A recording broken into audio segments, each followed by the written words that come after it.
nós nos entregamos a essa realidade nessa manhã, porque queremos ser afetados por aquilo que estamos vendo e contemplando.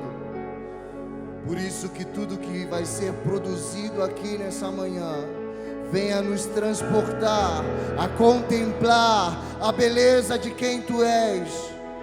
Queremos ser afetados por tudo, pela revelação de quem Tu és. Não apenas o homem que está na eternidade, mas o sustentador de todas as coisas, quer no céu, quer na terra, quer debaixo da terra. A Tua soberania venha nos afetar nessa manhã, a Tua justiça, o Teu poder.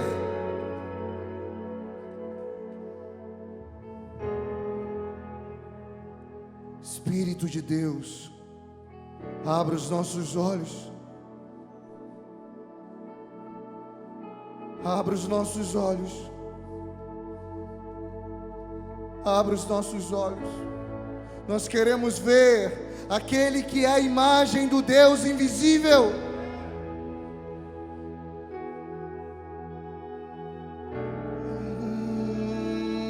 Os instrumentos musicais, eles são, não só os instrumentos musicais, mas também a voz humana, né? Ela representa esse simbolismo da verticalidade, sabe? Quando nós estamos criando meios para se comunicar com Deus, para chamar a atenção dEle, para invocar o Seu nome.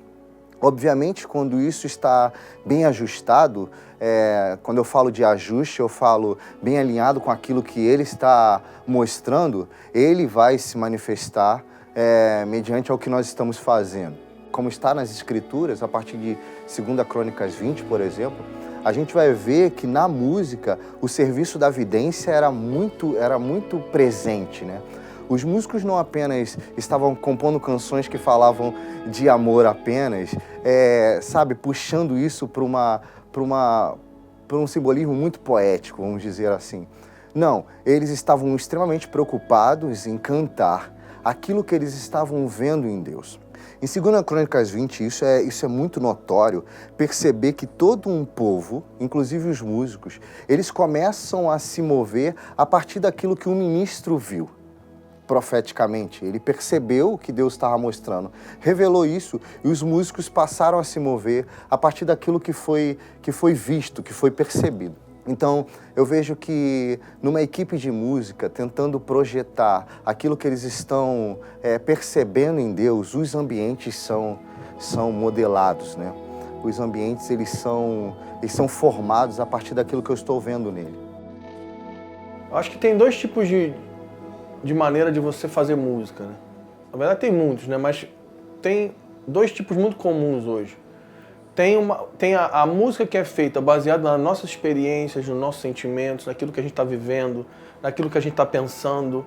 E isso é uma composição normal, assim, de pessoas geniais, músicos fantásticos, que conseguem expressar a realidade que eles estão passando e a realidade de um tempo, das suas experiências de vida, daquilo que eles veem em outra pessoa, e conseguem musicalizar isso de maneira bela. Isso é lindo. E isso é um dom de Deus, inclusive. Mas eu creio que o nosso desafio, olhando para as Escrituras, é trazer a mentalidade do tabernáculo de Davi. A Bíblia diz que haviam profetas videntes que estavam ali, estavam diante de Deus, olhando para Deus, com seus olhos voltados para a sua palavra, para a Torá, para os seus princípios, em oração, e eles tinham revelação daquilo que Deus estava falando e conseguiam musicalizar isso. Então, a fonte da sua composição não era o que estava acontecendo em volta deles, não era a sua experiência pessoal, aquilo que eles estavam passando, ou sentindo, ou vendo num plano natural, mas a sua composição, a sua fonte era o Senhor. Então, esses videntes, eles fechavam seus olhos para si mesmos e abriam seus olhos para o eterno Deus, para o seu trono, e aplicavam a sua musicalidade para expressar isso numa linguagem humana. E isso nós vemos na vida de Davi, nós vemos isso em Moisés, nós vemos isso em Ramá, nós vimos isso nos Salmos. Os Salmos que a gente tem na Bíblia são na maioria deles, são escritos proféticos do ambiente onde havia oração, música e profecia. Esses caras que, além de serem videntes e proféticos, eles eram músicos fantásticos, eles conseguiam expressar musicalmente aquilo que eles captavam em revelação nesse ambiente de devoção. Vamos profetizar um som aos céus do Rio de Janeiro agora. Vamos profetizar. Eu vejo uma porta aberta e os anjos sobem e descem sobre essa cidade. Vamos profetizar agora. Nós podemos ver uma porta aberta e os anjos sobem e descem sobre o Rio de Janeiro. Eu vejo que existe uma porta aberta nos céus. Nós, como ministros, e quando eu falo ministro, não é apenas o cara, o front, né, que está ali com o microfone na mão e dizendo o que precisa ser feito ou não. Mas quando eu falo de ministros, são todos aqueles que estão se esforçando para que aquele ambiente seja provocado naquele local. Todos precisam perceber que essa porta na eternidade ela está aberta. E quando eu falo disso, saindo desse conceito místico de que existe uma porta aberta nos céus, na verdade eu estou falando de acesso.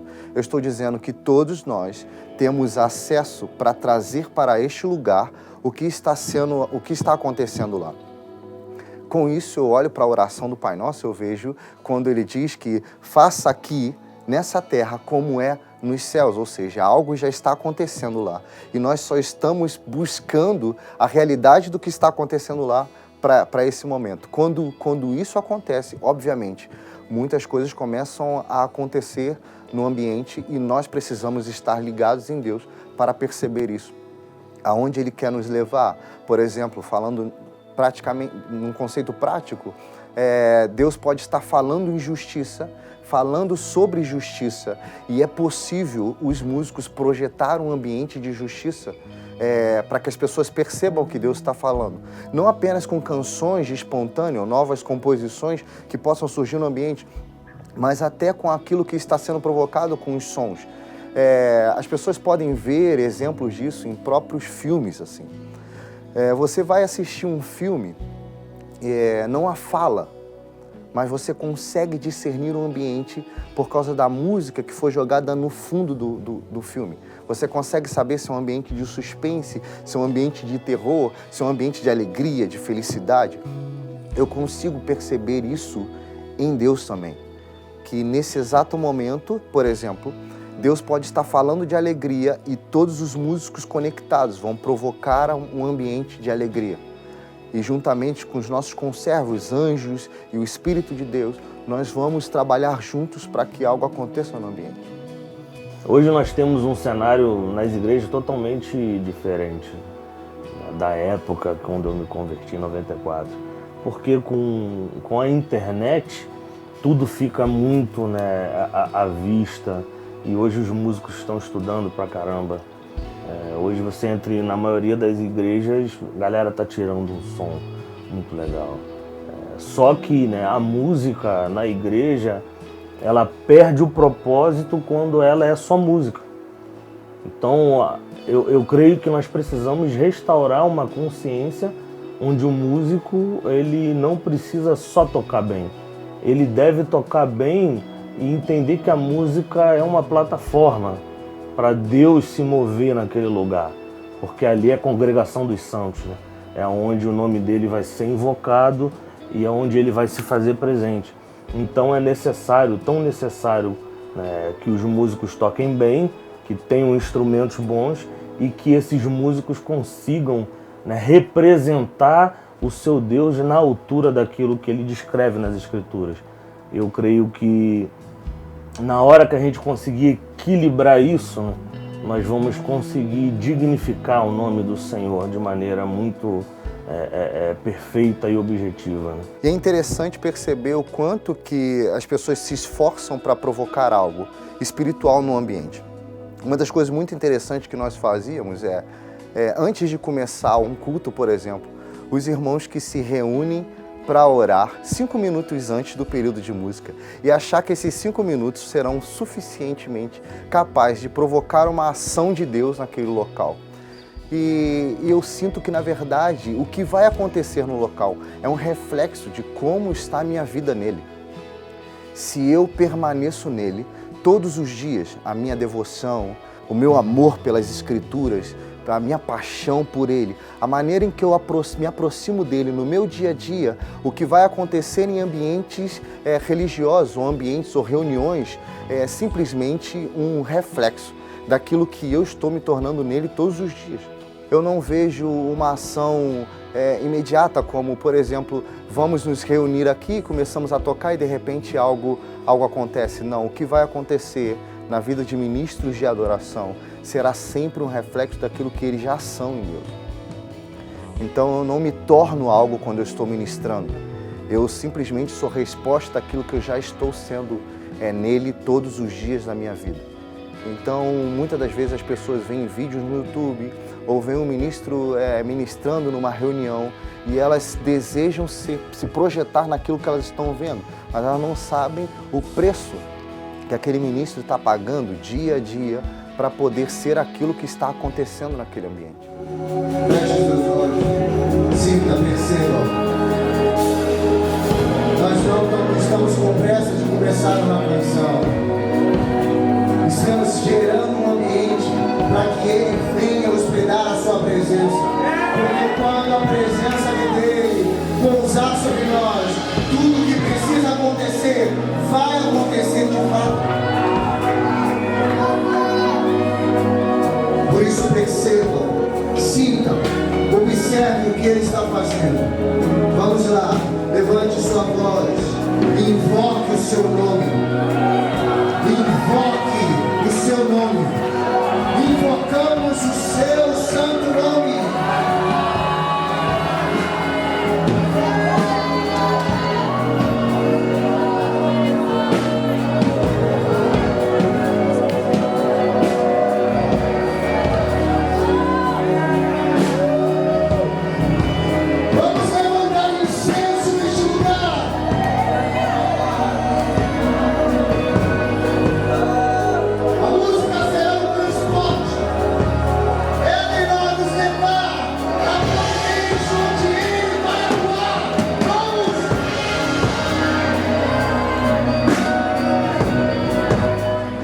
Nós estamos muito empenhados em procurar isso e isso não começa em nossa geração. A gente já vem de várias gerações de músicos fantásticos, pessoas que estão buscando estar diante de Deus para poder proclamar e cantar aquilo que Ele está falando, desde Guilherme Kerr, Vencedores por Cristo, João Alexandre, Ademar de Campos, Asaf Borba. Aí você tem uma geração das comunidades. Você entra em 2000, você tem Casa de Davi, você tem David Keelan, Cirilo.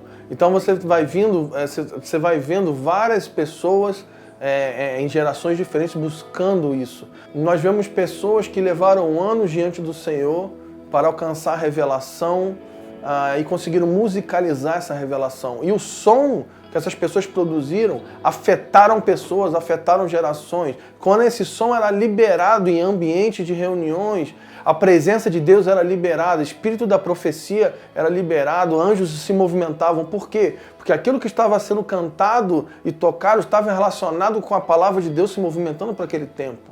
Então a gente tenta pegar aquilo que funcionou há 10, 15 anos atrás e afetou, abalou uma geração e tenta viver isso agora e cantar e não tem o mesmo impacto que tinha 15 anos atrás. Por que não tem o mesmo impacto? E da mesma forma, a gente olha para os Estados Unidos, olha para Austrália, para a Europa, a gente vê pessoas fazendo sons e afetando, criando ambientes brutais. E a gente ouve, tenta fazer uma versão português e não tem o mesmo efeito. Por que não tem o mesmo efeito?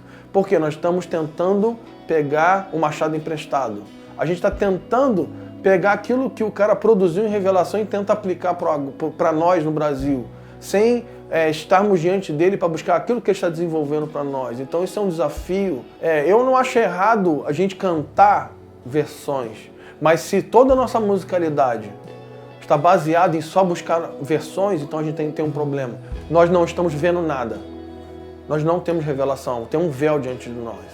Então a gente só está indo atrás de quem está vendo. Só que aquilo que ele está vendo nos Estados Unidos provavelmente não está sendo aplicável para esse tempo no Rio de Janeiro, no Brasil. Então nós precisamos nos aplicar a isso, à revelação. Então, quando as pessoas perceberem que não está acontecendo nada, que elas estão se esforçando e não está acontecendo nada, eu acredito que automaticamente vai acontecer um despertar de que elas estão caminhando muito ou como se elas estivessem correndo sobre uma esteira, sabe? Que você se esforça tanto e não sai do lugar, e automaticamente elas vão converter o seu caminho, vão perguntar para Deus: como eu devo fazer então? A partir daí, elas vão começar a se mover assim, entrar nesse ambiente de oração, compor aquilo que está nas Escrituras, compor aquilo que ele está fazendo, provocar ambientes espirituais, provocar ambientes com a música que Deus está interessado que aconteça, e a partir daí medir os sinais que vão acontecer. Eu creio que quando os músicos, começarem a entender a quem estão servindo e andarem de maneira digna diante dele, buscando, com muita fome, com muita sede a sua presença, crendo que não é o que fazemos para ele que torna as coisas certas, e sim aquilo que nos tornando buscando ele. Então a fome e a sede pela presença de Deus, ela muda o rumo da vida do músico. Aí ele vai ser alguém que carrega algo. Então, independente do lugar onde ele estiver, se ele está servindo ao Senhor na congregação, algo vai acontecer porque ele tem uma vida diante dele. E onde eu sirvo com a minha música num ambiente profissional, as pessoas vão saber que eu sou dele, que eu represento Deus, porque a minha maneira de viver vai apontar para isso. Eu creio que a gente pode apontar para um processo prático para a gente conseguir alcançar isso. Entendemos que uma geração de músicos e ministros precisam se voltar para a devoção, precisam se voltar para o lugar da oração.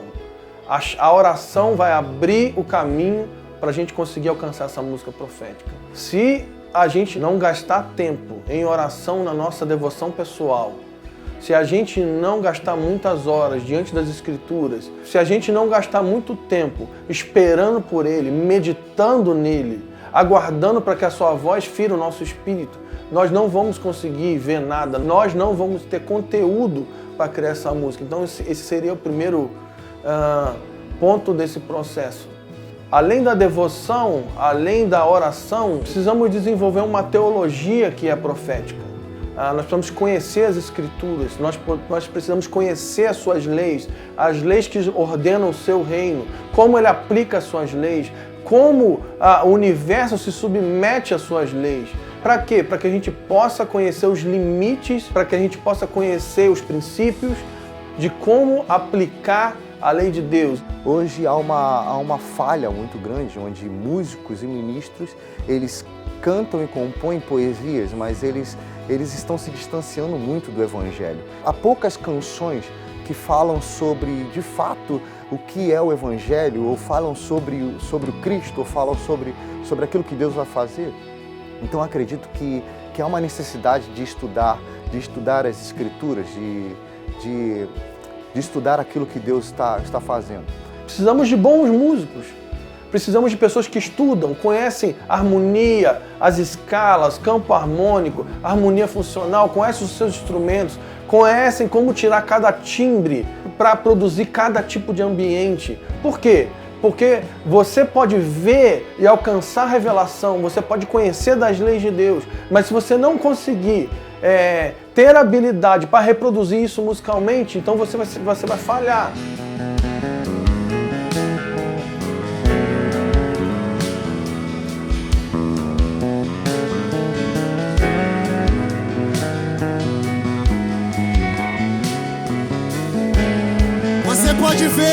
Você pode vê-lo.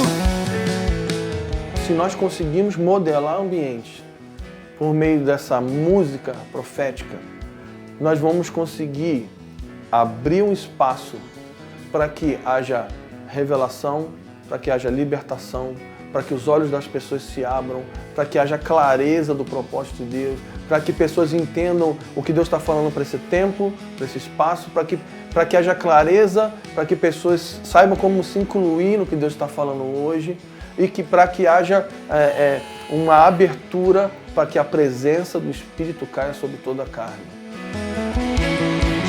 Os meus olhos podem te ver.